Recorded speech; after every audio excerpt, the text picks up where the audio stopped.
10th class maths.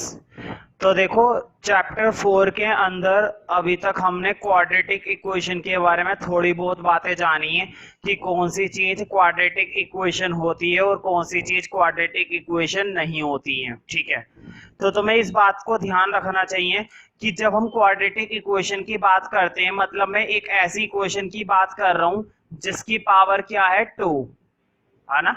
तुम देख सकते हो इस समय जो मैंने बोर्ड पे इक्वेशन लिखी है उसके अंदर पावर कितनी दिखाई गई है 2। तो मुझे बताओ क्वाड्रेटिक इक्वेशन तो ये है, क्वेश्चन ये है कि इस क्वाड्रेटिक इक्वेशन को सॉल्व कैसे करेंगे, इस क्वाड्रेटिक इक्वेशन को सॉल्व कैसे करेंगे। तो क्वाड्रेटिक इक्वेशन को सॉल्व करने का जो फैक्टराइजेशन मेथड होता है, कौन सा मेथड होता है, फैक्टराइजेशन मेथड। ये 9th क्लास के फर्स्ट टर्म में भी होता है, 9th क्लास के सेकंड टर्म में भी होता है, 10th क्लास के फर्स्ट टर्म में भी होता है और 10th क्लास के सेकंड टर्म में भी होता है। ठीक है, हमेशा ये होता है और आगे भी मिलता रहेगा। तो जरूरत है कि हम फैक्टराइजेशन मेथड को सीखें और ये इतना आसान है भी नहीं, लेकिन हाँ जब एक बार समझ में आ गया और तुमने थोड़ी बहुत इक्वेशंस कर ली तो तुम इसके अंदर माहिर हो जाओगे। क्वेश्चन हमसे पूछता है कि सॉल्व करो इसको, ध्यान से सुनो मेरी बात को, सॉल्व करो इसको फैक्टराइजेशन से, इसके बताओ रूट। रूट का मतलब क्या होता है, एक्स की वैल्यू 2 निकल के आती है। हमेशा ध्यान रखना जब इसको सॉल्व करोगे ना तो एक्स की कितनी वैल्यू निकल कर आएंगी 2। कई बार वो बोलेगा इसके क्या निकालो सॉल्यूशंस, तो सॉल्यूशंस का मतलब भी वही है एक्स की 2 वैल्यू, है ना, सॉल्यूशंस। कई बार वो बोलेगा इसके क्या निकालो जीरोस, जीरोस का मतलब भी क्या होता है 2 जीरोस। ठीक है, तो देखो मैंने कई सारे वर्ड बता दिए। सॉल्यूशन निकालना हो फैक्टराइजेशन मेथड से, रूट निकालने हो फैक्टराइजेशन मेथड से, जीरोस निकालने हो फैक्टराइजेशन मेथड से, है ना। तो ये काम सीखना बहुत जरूरी है। जब तुम्हें मालूम है 9th क्लास के भी 2-2 टर्म में आ रहा है, 10th क्लास के भी दोनों टर्म में आ रहा है और आगे भी इसकी जरूरत पड़ती रहेगी, तो क्यों ना इसको हम एनसीईआरटी से हटा करके कुछ स्पेशल क्वेश्चंस करें। जो मैंने तुम्हें नोट दिया है उसके अंदर लगभग 40, 45, 50 इक्वेशंस हैं और मैं यकीन से कहता हूं अगर तुमने ये बेसिक इक्वेशन कर ली तो उसके बाद तुम्हें फैक्टराइजेशन बहुत ही ज्यादा बढ़िया आ जाएगा, बहुत ज्यादा बढ़िया।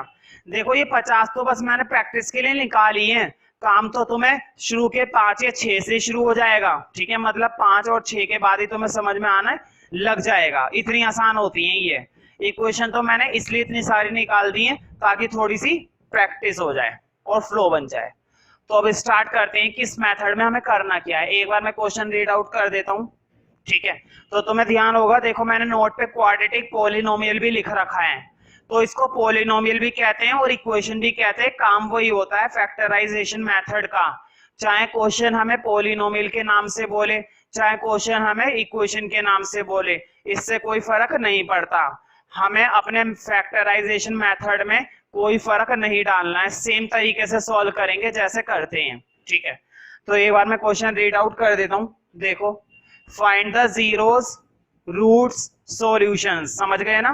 क्वेश्चन के अंदर उसने जीरो वाला वर्ड भी दे दिया, क्वेश्चन के अंदर उसने रूट वाला वर्ड भी दे दिया, क्वेश्चन के अंदर उसने सॉल्यूशन वाला वर्ड भी दे दिया। तीनों का मतलब वही है, ठीक है, सॉल्व करना। zeros root solutions of the following quadratic polynomial या फिर हम बोले of the following quadratic equations, है ना, एक ही बात है। तो अब देखना ये कि फैक्टराइजेशन मेथड से कैसे करेंगे, है ना। तो स्टार्ट करते हैं फैक्टराइजेशन मेथड। फर्स्ट इक्वेशन ध्यान से समझना, बहुत आसानी से समझ में आ जाएगी अगर थोड़ा ध्यान से समझोगे तो। 4x² 8x + 3, है ना। देखो कितनी आसानी से हम इसको सॉल्व करेंगे, बहुत आसान चीज है भाई। बोर्ड पे देखो, बस 2 मिनट का फोकस है। ये मत सोचना कि एक ही क्वेश्चन में समझ में आ जाएगा, नहीं, एक क्वेश्चन में समझ में नहीं आने वाला। 1, 2 या 3 के बाद तुम्हें धीरे धीरे बातें समझ में आएंगी, लेकिन हाँ फर्स्ट इक्वेशन से तुम्हें काफी सारी बातें समझ में आ जाएंगी, दूसरी इक्वेशन से थोड़ी सी और ज्यादा आएंगी और तीसरी इक्वेशन से और ज्यादा आएंगी, लेकिन चौथी पांचवी पे आते आते तुम इस इक्वेशन को अच्छे से समझ पाओगे, है ना। तो अब सॉल्व करते हैं। देखो सबसे पहला स्टेप क्या होता है, बोर्ड पे देखो, ये जो टर्म होती है ना कांस्टेंट, आखिरी वाली जो टर्म होती है, इसकी मल्टीप्लाई स्टार्टिंग वाले से करनी होती है। ध्यान से सुनो मेरी बात को, मेरी बातों को ध्यान से सुनोगे तो जिंदगी में कभी क्वाड्रेटिक इक्वेशन नहीं भूल सकते और कभी भी कंफ्यूजन नहीं होंगी। जिंदगी भर के लिए चिपका दूंगा मैं ये, जब तक पढ़ाई करते रहोगे तब तक तुम्हें ये याद रहेंगी। देखो कैसे, ये जो आखिरी वाली टर्म होती है ना, इसको हम बोलते हैं कांस्टेंट टर्म, ये तो तुम्हें मालूम होगा। ये जो लास्ट वाली टर्म होती है इसको हम क्या बोलते हैं, कांस्टेंट टर्म। खैर क्या बोलते हैं वो छोड़ो, उससे मतलब भी नहीं है। इस वाली टर्म की मल्टीप्लाई किससे करनी होती है, 4 से। बात समझ में आ रही है ना? लास्ट वाली टर्म की मल्टीप्लाई किससे करनी होती है, 4 से करनी होती है। तो बोर्ड पे देखो, ऐसा कुछ बनाना नहीं है जैसे मैं बना रहा हूं, मैं तुम्हें करके दिखा रहा हूं। 3 की मल्टीप्लाई किससे करनी है, 4 से। समझ गए ना? बताओ 4 की मल्टीप्लाई 3 से या 3 की मल्टीप्लाई 4 से कितना आएगा भाई, 12 आएगा।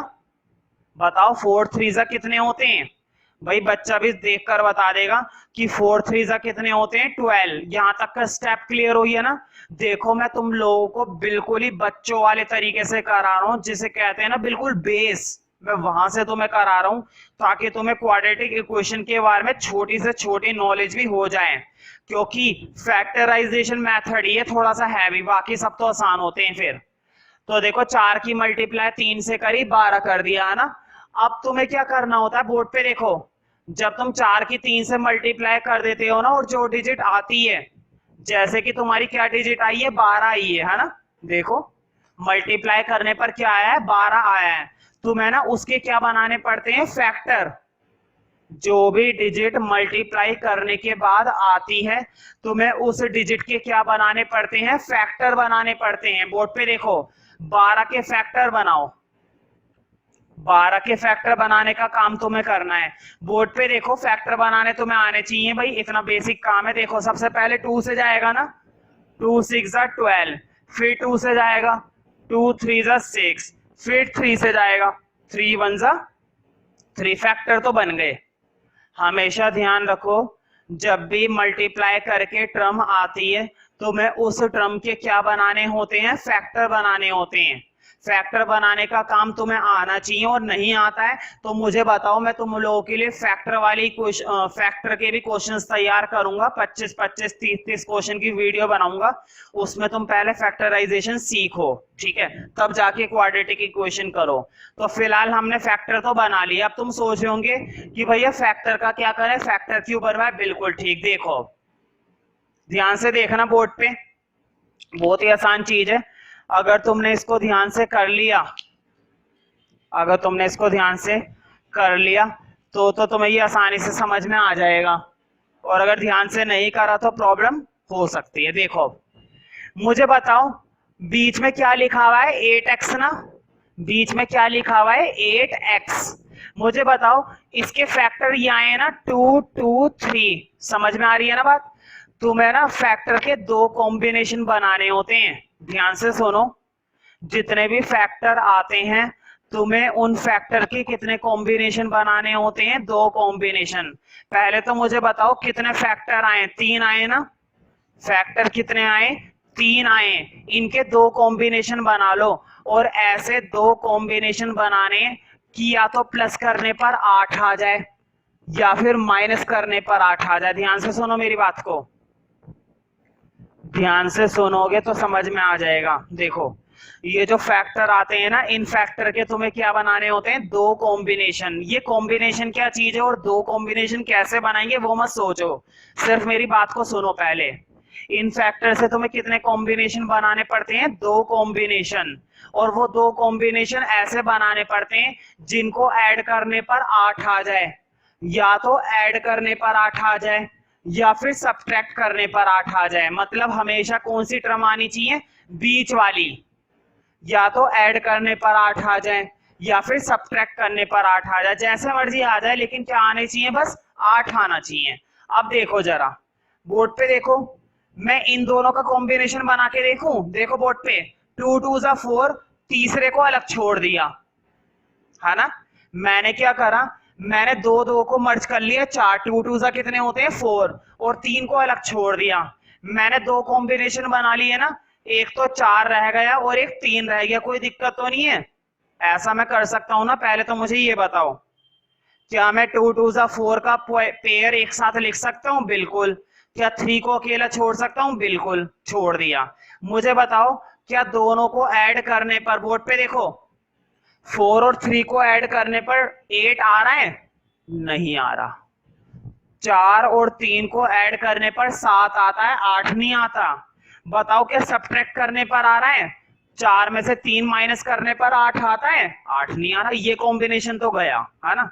ये तुम्हें बनाकर देखना होता है, तुम्हें हर बार एक कॉम्बिनेशन बनाकर देखना होता है। अब अगला देखो बोर्ड पे, देखो कितने सारे बनाए जा सकते हैं, 3 से दुनिया भर के बनाए जा सकते हैं, लेकिन तुम्हें सही चूज करना है। बोर्ड पे देखो, और जब तुम्हें आ जाएगा ना, कॉम्बिनेशन बनाने में सिर्फ और सिर्फ 10 सेकंड लगते हैं। मुझे इसका कॉम्बिनेशन मालूम है, लेकिन मैंने तुम्हें जानकर पहला कॉम्बिनेशन अलग दिया था ताकि तुम्हें पता चले कैसे बनाते हैं। अब देखो अगला, अब तुम्हें एक ही बार में मिलेगा। देखो, क्या मैं इन दो को भी तो एक साथ लिख सकता हूं? बताओ, 3 2 जा कितने होते हैं? 6। बताओ, 2 3 जा 6 होते हैं ना, और 2 को अकेला छोड़ दिया। बताओ, मैंने दो कॉम्बिनेशन बना लिए, 2 और 6, 2 और 6। मुझे बताओ, 2 और 6 तो तुमने बना लिए, क्या दोनों को ऐड करने पर, ध्यान से सुनो, क्या दोनों को ऐड करने पर 8 आता है? बिल्कुल आता है। बन रही है ना बात? 2 और 6 को ऐड करने पर, ध्यान से सुनो मेरी बात को, 2 और 6 को ऐड करने से काम चल रहा है? बिल्कुल चल रहा है। अब देखो कैसे करना है। अब इसका काम हो गया है खत्म। देखो बोर्ड पे, बहुत ही आसान चीज है। एक बार तुमने फैक्टर सोच लिए ना, बोर्ड पे देखो, तुमने फैक्टर सोच लिए ना 2 और 6, एक बार तुमने फैक्टर सोच लिए, समझो इक्वेशन खत्म। गलत सोचे तो वैसे ही खत्म हो गई फिर तो इक्वेशन, और अगर सही सोचे तो सही तरह से ही खत्म हो चुकी है इक्वेशन। अब देखो क्या करना है, 4x² में कोई चेंज नहीं करना होता। हाँ, 8x को ना उनके हिसाब से तोड़ना पड़ता है। बताओ, 8 को 2 और 6 के हिसाब से तोड़ना होता है, तो कैसे तोड़ोगे? बताओ, 8 को तुम ये लिख सकते हो ना, 2x प्लस 6x। बताओ, 2 और 6 को ऐड करके वापिस कितना आएगा? 8 ही तो आएगा। 2 और 6 को ऐड करने पर 8 ही तो आएगा। तो क्या मैं 8 को ऐसे तोड़कर नहीं लिख सकता? बिल्कुल लिख सकता हूं। तुम समझ गए ना मैंने 2 और 6 ही क्यों लिखे? तुम समझ गए ना मैंने 2 और 6 ही क्यों लिखे हैं? हाँ, तुम सोच रहे होंगे कि भैया 6 को पहले लिख सकते हैं। बिल्कुल, तुम 6 को पहले लिखना चाहते हो, 6 को पहले लिख लो। 2 को पहले लिखना चाहते हो, 2 को पहले लिख लो। हमेशा आंसर सही आता है। ठीक है, देखो एक बार अगर तुमने फैक्टर तोड़ लिए ना, फैक्टर तोड़ने के बाद तो काम आसान ही आसान है। बस फैक्टर तोड़ने के बाद कुछ भी नहीं बचता, कुछ भी नहीं बचता। ठीक है, अब है ना तुम्हें बीच में एक काम करना है। बोर्ड पे देखो, बीच में ना लाइन नहीं बनानी तुम्हें, लेकिन मैं बना रहा हूं समझाने के लिए। ये बना दी एक लाइन, ऐसी लाइन मैंने क्यों बनाई है अभी पता चल जाएगा तुम्हें, बहुत जल्द पता चल जाएगा। देखो, मुझे बताओ, दोनों में से एक चीज कॉमन आ रही है। बोर्ड पे देखो, इसमें x² है और इसमें x है, x दोनों में आ रहा है ना। बताओ, 4x² में 2x ऐड हुआ है, x दोनों के अंदर कॉमन आ रहा है, x तो दोनों में आ रहा है। और क्या 2 दोनों में आ रहा है? 2 भी दोनों में आ रहा है। बोर्ड पे देखो, x भी दोनों में आ रहा है और 2 भी दोनों में आ रहा है, तो 2x कॉमन ले लो। बोर्ड पे देखो, 4 में से 2 कॉमन ले लिया, 2 बचा, और x² में से x कॉमन ले लिया, x बचा। अब इधर देखो, बोर्ड पे देखो, इधर इधर तो पूरा का पूरा 2x ही ले लिया। इधर देखो, 2x में से तो पूरा 2x ही ले लिया, +1 बचा। समझ गए ना? देखो, जो मैंने कॉमन लिया है ना, ये कॉमन लेने का काम तो सिखाने लायक है ही नहीं। कॉमन लेने का काम तो तुम्हें पहले से ही आता होगा, क्योंकि भाई इस लेवल में तुम हो, तो कॉमन लेना तो तुम्हें पहले से ही आना चाहिए था। सीखने का काम बस हमारा यहाँ तक का था। एक बार सीखने का काम हो गया फिर तो काम खत्म। अब देखो, जो भी कॉमन लेने पर ये ब्रैकेट वाला बचता है ना, वही ब्रैकेट वाली टर्म तुम्हें इधर उतारनी पड़ती है। देखो बोर्ड पे, कॉमन लेने के बाद ये जो ब्रैकेट वाली टर्म बचती है, बिना सोचे समझे उस ब्रैकेट वाली टर्म को तुम्हें इधर उतारना पड़ता है और फिर ऊपर देखना पड़ता है। बोर्ड पे देखो, ऊपर यहाँ पर क्या बचा हुआ है? 6x, और हमारे पास क्या है 2x, कितने से मल्टीप्लाई दूं कि 6 आ जाए? 3 से ना। बोर्ड पे देखो, ऊपर है 6x और नीचे है 2x, कितने से मल्टीप्लाई दूं कि 3 आ जाए? वो 6 आ जाए। 3 से मल्टीप्लाई हो गया, बस फैक्टराइजेशन हो गया। अब मुझे बताओ दोनों में 2x आ रहा है ना, बोर्ड पे देखो, इधर भी 2x आ रहा है और इधर भी 2x आ रहा है, दोनों के अंदर क्या कॉमन आ रहा है? 2x। 2x प्लस 1, देखो बोर्ड पे, इधर भी 2x प्लस 1, इधर भी 2x प्लस 1, तो मैंने बाहर क्या कॉमन ले लिया? 2x प्लस 1, यहां से बचा 2x और यहां से बचा प्लस 3, बन चुके हैं फैक्टर। ये इक्वेशन हमारी सॉल्व हो गई, हमने क्या कर दिया? फैक्टराइजेशन कर दिया। हमने इन इक्वेशन का क्या कर दिया? फैक्टराइजेशन कर दिया। देखो दो फैक्टर आ गए, 2x प्लस 1, 2x प्लस 3। अब इसको नोट कर लो, तुम देख सकते हो वैसे तो इक्वेशन का सॉल्यूशन 4 स्टेप में हो गया है, लेकिन इन 4 स्टेप को करने के लिए कितना समझने की जरूरत है हमें। टेंशन मत लो, अगर तुम्हें अभी 40% या 50% समझ में आई है तो मैं ये समझता हूँ कि क्वाड्रेटिक इक्वेशन में इतना आना एक बड़ी बात है, ठीक है, क्योंकि अगले क्वेश्चन में, मतलब अगली इक्वेशन में शायद इससे ज्यादा आ जाए, है ना। अभी तो हमने एक ही करी है, अगली देखते हैं, इसको नोट कर लेना।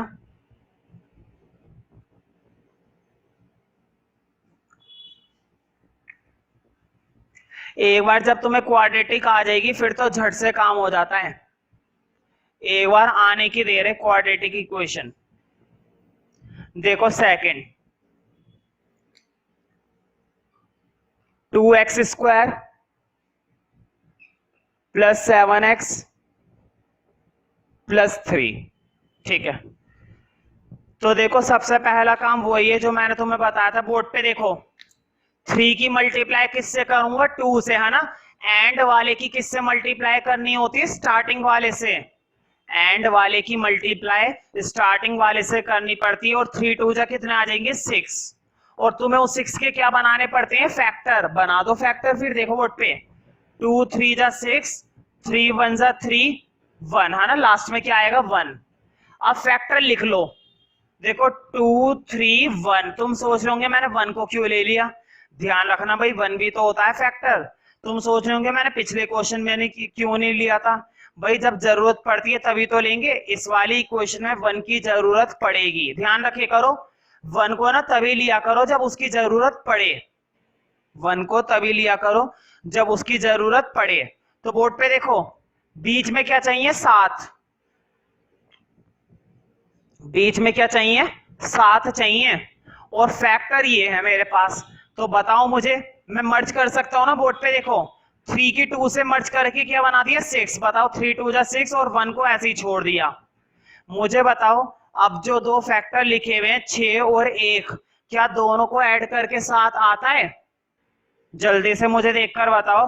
अब जो मैंने फैक्टर का सिलेक्शन करा है 2 इंटू 3 का और 1 का, मतलब कि 6 और 1, क्या दोनों को ऐड करके 7 आता है? क्या दोनों को ऐड करके 7 आ रहा है, या दोनों को सब्ट्रैक्ट करके 7 आ रहा है? दोनों को ऐड करके आ रहा है ना भाई, 6 और 1 को जोड़ना पड़ेगा। अब देखो बस फैक्टर तक के सोचने की दिक्कत होती है, फैक्टर सोच लिया ना फिर तो क्वेश्चन खत्म। अब देखो कैसे करेंगे, 2x स्क्वायर तो ऐसे ही रहता है तुम्हें मालूम है, 7 को कैसे तोड़ूंगा भाई? 6 के हिसाब से लिख दिया 6x, और 1 को क्या लिखेंगे? 1x। भाई 1 को क्या लिखते हैं? x तो तुम्हें लगाना ही पड़ता है साथ में, 1 हो 2 हो 3 हो 7 हो 8 हो कुछ भी हो, 1 के साथ तुम्हें x तो लगाना ही पड़ता है। मुझे बताओ 1 लगाऊं या ना लगाऊं? 1 की तो कोई जरूरत ही नहीं है ना, 1 लगाकर थोड़ा अजीब सा लगता है, इसलिए मैंने 1 हटा दिया। तुम लिखा भी रहने दोगे ना तो भी कोई दिक्कत नहीं है, अगर तुम 1 को हटाते नहीं हो और लिखा रहने देते हो तो कोई दिक्कत वाली बात नहीं है, ठीक है। हाँ प्लस 3 ऐसे ही चल रहा है। बोर्ड पे देखो, मैंने ना 7 के दो फैक्टर ऐसे तोड़ दिए, देखो 7x को क्या मैं ये नहीं लिख सकता था? 6x प्लस x, बताओ 6x प्लस x का मतलब भी क्या होता है? 7x ही तो होता है, तो मैंने बस तोड़कर लिखा है, कोई नया काम तो करा नहीं है, ठीक है। अब थोड़ा सॉल्व करेंगे। अब तुम्हें मालूम है मैंने बताया था इक्वेशन को 2 पार्ट में डिवाइड कर दिया करो, बीच में लाइन, ये लाइन तुम्हें नहीं बनानी होती है, ना तो टेस्ट में, ना पेपर में, ना नोट्स में, लेकिन हाँ इस लाइन का मतलब तुम्हें मालूम है क्या करना है। मुझे बताओ बोर्ड पे देखो, दोनों में से कुछ कॉमन आता है हमेशा। देखो x तो आ ही रहा है, साथ ही साथ 2 भी तो कॉमन आ रहा है, तो 2 कॉमन लो और x कॉमन लो। मुझे बताओ x तो दोनों में कॉमन आ ही रहा है ना। देखो 2 के साथ भी x दिखाई दे रहा है और 6 के साथ भी x दिखाई दे रहा है ना। इसको मैं थोड़ा इधर लिख देता हूँ, इधर प्रॉपर दिखाई नहीं दे रहा है। हाँ, दोनों में से क्या कॉमन आ रहा है? x, ठीक है। और क्या कॉमन आ रहा है? 2, तो 2x। बोर्ड पे देखो 2 तो बाहर गया, एक्स स्क्वायर में से x कॉमन लिया, x बचा प्लस। बताओ 2 से 6 कितने पर जाएगा? 2 से 6 जाएगा 3 पर, x प्लस 3। मुझे बताओ जब मैं 6x में से 2x बाहर कॉमन ले लूंगा तो अंदर 3 ही तो बचेंगे। कितने पर कटता है? 3 पर ही तो कटता है। अब तुम्हें मैंने बताया था ये जो आता है ना ब्रैकेट वाला, इसी ब्रैकेट वाली टर्म को तुम्हें यहां पर लिखना पड़ता है। इसी ब्रैकेट वाली टर्म को यहां पर लिखना पड़ता है, तो लिख दो x प्लस 3 का क्या बचा? x प्लस 3, ठीक है। अब मुझे बताओ यहां पर तो x प्लस 3 बच गया। अब तुम्हें ऊपर देखना पड़ता है कि ऊपर क्या चाहिए। मुझे बताओ ऊपर देखो, इधर x ही तो चाहिए था और x ही दे रखा है। जब जो चाहिए और वो पहले से मिल जाए तो क्या मल्टीप्लाई करें? सपोज ऊपर क्या है? x है और नीचे भी क्या है? x है, सब कुछ सेम है पहले से ही। जब कुछ नहीं पता हो ना तो 1 कर दिया करो मल्टीप्लाई। देखो बोर्ड पे बहुत ही सिंपल सा काम होता है। सपोज यहां पर लिखा हुआ होता 4x, है ना। मैंने अपनी तरफ से ऊपर क्या लिख दिया? 4x लिख दिया। अब मुझे कंपेयर करके बताओ, बोर्ड पे देखो यहां पर लिखा हुआ है x और ऊपर लिखा हुआ है 4x। मुझे क्या चाहिए? 4 चाहिए ना। 4 की मल्टीप्लाई में इधर दे देता, लेकिन फिलहाल क्या कुछ लिखा हुआ था? नहीं। और जब कुछ नहीं लिखा हुआ था तो मैं अपनी तरफ से यहां पर क्या लगाऊंगा? 1, है ना। अब तो मैं मालूम है कंप्लीट कॉमन लेना पड़ेगा। देखो x प्लस 3 इधर भी था और x प्लस 3 इधर भी था, दोनों के अंदर x प्लस 3 कॉमन आ रहा है ना। मुझे बताओ पहले वाली टर्म में भी x प्लस 3 है और दूसरे वाले टर्म में भी x प्लस 3 है। दोनों में से x प्लस 3 क्या ले लोगे तुम? कॉमन। यहां से बचा 2x। बोर्ड पे देखो यहां से तो x प्लस 3 बाहर गया, यहां से बचा 2x और यहां से क्या बचा? प्लस 1। बोर्ड पे देखो x प्लस 3 तुमने कॉमन लिया ना, दोनों के अंदर आ रहा था। तुमने यहां से x प्लस 3 लिया, यहां से तो बचा 2x, यहां से x प्लस 3 लिया, यहां से क्या बचा? प्लस 1। फैक्टराइजेशन हो गया। तो देखो इस तरह से फैक्टराइजेशन करते हैं।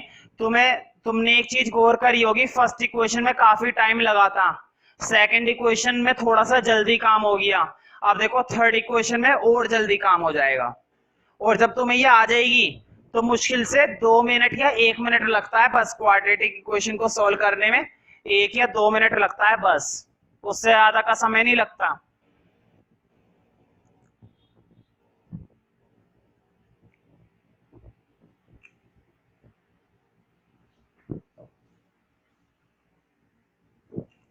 हाँ थर्ड देखते हैं भाई।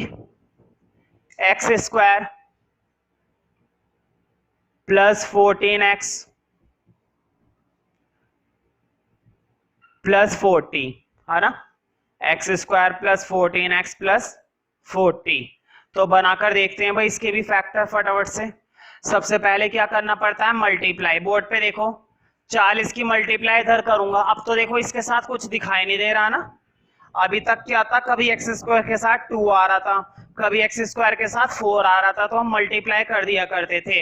लेकिन अब तो एक्स स्क्वायर के साथ कुछ नहीं है, तो कोई बात नहीं। तुम्हें मालूम है ना जब किसी के साथ कुछ नहीं होता तो क्या होता है? 1। इसका मतलब एक्स स्क्वायर के साथ क्या चिपका हुआ है? 1, है ना। तो बताओ 40 की 1 से करेंगे, 40 ही तो आएगा। 40 की 1 से करेंगे तो 40 ही तो आएगा। फैक्टर बना दो अब 40 के। देखो 40 के फैक्टर बनाते हैं, हमेशा फैक्टर बनाओ, ठीक है। अब देखो 2 2 जा 4 0, 2 1 जा 2 0, 2 5 जा 10, 5 1 जा 5। कभी कभी इतने सारे आ जाते हैं, कोई बात नहीं, क्या दिक्कत है ना। ये तो हमारे लिए अच्छी बात है कि इतने सारे आ गए। बोर्ड पे देखो मैं इनको एक साथ लिख लेता हूँ रफ में, बाद में देखते हैं क्या करना है। मुझे बताओ बीच में क्या चाहिए? 14 ना। देखो ये डिजाइन वाला पार्ट दिखाई दे रहा है। बीच में क्या चाहिए 14। तो बताओ या तो प्लस करने पर 14 आ जाए या माइनस करने पर 14 आ जाए। तुमने एक चीज गौर करी, ज्यादातर प्लस करने पर आ रहा है ना, लेकिन ऐसा कुछ जरूरी नहीं है कि हमेशा प्लस करने पर ही आता है, कभी कभी माइनस करने की भी जरूरत पड़ जाती है। ठीक है, वो खैर अभी आएंगी धीरे धीरे इक्वेशंस, पहले इसमें देखते हैं कि प्लस किया जाए माइनस किया जाए।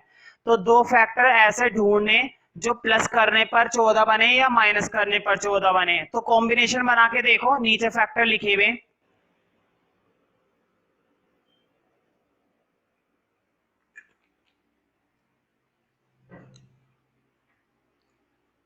देखो कितना आसान है। देखो 2 की 2 से कर दी 4, है ना, एक कॉम्बिनेशन। अब इधर देखो 2 की 5 से कर दी 10, एक कॉम्बिनेशन।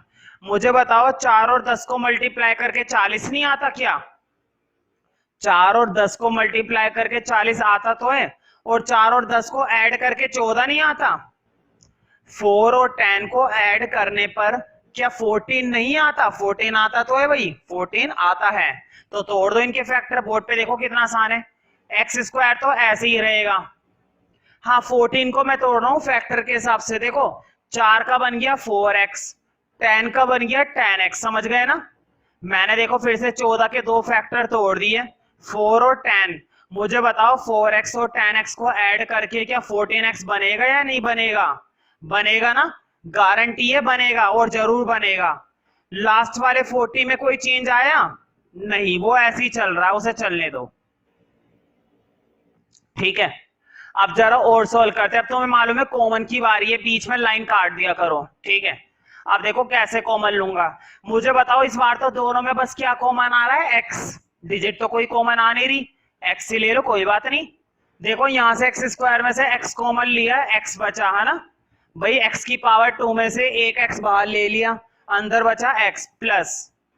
बताओ 4x में से x तो बाहर कॉमन ले लिया, 4x में से x तो बाहर कॉमन ले लिया, अंदर क्या बचा 4। अब इसी चीज को क्या करना होता है, यहां पर उतारना पड़ता है, तो उतार दो x प्लस 4। अब जरा गौर करो, ऊपर है 10x और नीचे है x।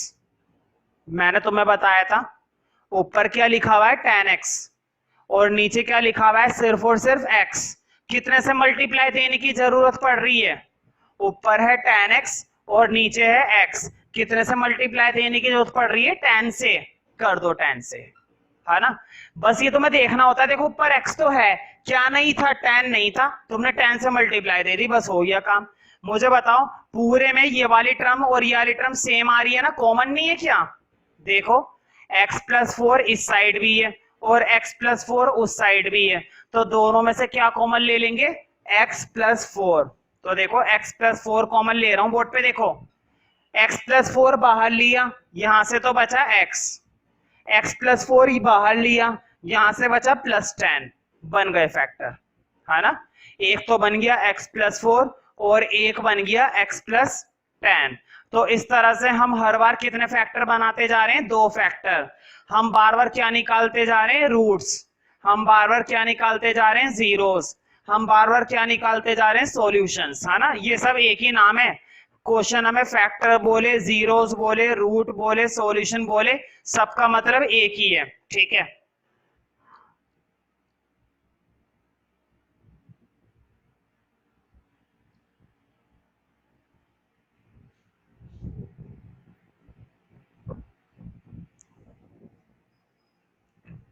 नेक्स्ट इक्वेशन देखते हैं, fourth. X square plus 7x plus 10। देखो मैंने जानबूझकर है ना स्टार्टिंग में माइनस वाली नहीं दी है। तुम देख सकते हो स्टार्टिंग की कुछ इक्वेशंस प्लस वाली चल रही हैं सारी की सारी, है ना। देखो 20 के बाद एक लाइन आ रही है, इक्वेशन नंबर 20 को गौर करो।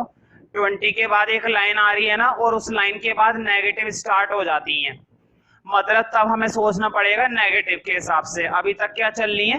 देखो सब में अभी तक कौन सा साइन आ रहा है? पॉजिटिव वाला। कोई बात नहीं, जब नेगेटिव वाला आता है तो नेगेटिव वाला भी देख लेंगे। नेगेटिव वाले में भी कोई बड़ी बात नहीं है, इसी तरह से करते हैं नेगेटिव वाले में भी, बस थोड़ा सा फर्क आ जाता है बस। ठीक है, तो फोर्थ इक्वेशन हमारी ये है। तो फिर से वही काम है भाई, बोर्ड पे देखो एक्स स्क्वायर के साथ कुछ नहीं है ना यहाँ पर, तो क्या है 1।